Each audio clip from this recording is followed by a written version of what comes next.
গাজায় দুই জিম্মিকে জীবিত উদ্ধার, দাবি ইসরায়েলের। ফিলিস্তিনের গাজা উপত্যকার অবরুদ্ধ নগরী রাফা থেকে দুই জিম্মিকে জীবিত উদ্ধার করেছে বলে দাবি করেছে ইসরায়েল। সোমবার 12 ফেব্রুয়ারি তাদের সেনাবাহিনী এই তথ্য জানিয়েছে। তাদের মতে ফিলিস্তিনের সশস্ত্র হামাস গোষ্ঠী গত 7ই অক্টোবর আল আকসা অভিযানের সময় এই দুইজনকে গাজার রাফা অঞ্চল থেকে জিম্মি করে নিয়ে যায়। পরবর্তীতে সোমবার রাতে রাফা অঞ্চল অভিযান চালিয়ে তাদের উদ্ধার করে সেনাবাহিনী। এই অভিযানে অংশ নেয় ইসরায়েলের পুলিশ, প্রতিরক্ষা বাহিনী ও তাদের জাতীয় নিরাপত্তা সংস্থা সিনবেদ। ইসরায়েলি সেনাবাহিনী উদ্ধারকৃতদের নাম উল্লেখ করে বলেন 60 বছর বয়সী ফার্নান্দো সিমন মারমেন্ট এবং 70 বছর বয়সী লুইসার, এই দুজনই শারীরিকভাবে সুস্থ আছেন। দুজনেই স্বাস্থ্য পরীক্ষার জন্য তেল হাসমোরের সেবা মেডিকেল কমপ্লেক্সে ভর্তি করা হয়েছে। বিভিন্ন সংবাদ মাধ্যমে জানা যায় ফিলিস্তিনের সশস্ত্র বাহিনী হামাস গত 7ই অক্টোবর ইসরায়েলের বিভিন্ন অবৈধ স্থাপনায় হামলা করার সময় 250 জনকে আটক করে, যার মধ্যে অনেকেই ছিলেন ইসরায়েলের অবৈধ বসতি স্থাপনকারী। ইসরায়েল ও হামাসের মধ্যে এক সপ্তাহের যুদ্ধবিরতি হয়েছিল গত নভেম্বরের শেষ সপ্তাহে। সে সময় হামাস ইসরায়েলের 105 বন্দীকে মুক্তি দিয়েছিল, কিন্তু যুদ্ধবিরতি থেমে যাওয়ায় বন্দীদের মুক্তির বিষয়টিও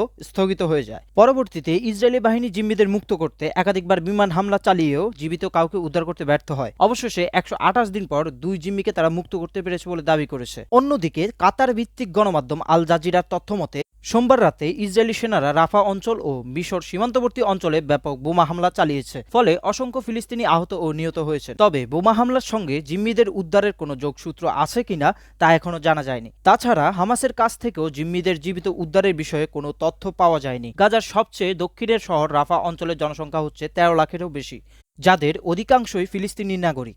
জনবহুল এই অঞ্চলে নৃশংসভাবে হামলা করতে নিষেধাজ্ঞা দিয়েছিল যুক্তরাষ্ট্র ও অন্যান্য দেশগুলি, কিন্তু ইসরায়েলের প্রধানমন্ত্রী বেনিয়ামিন নেতানিয়াহু গাজার চলমান এই সংঘাতকে পরিসর বাড়িয়ে রাফা পর্যন্ত নিয়ে যেতে ঘোষণা দেন।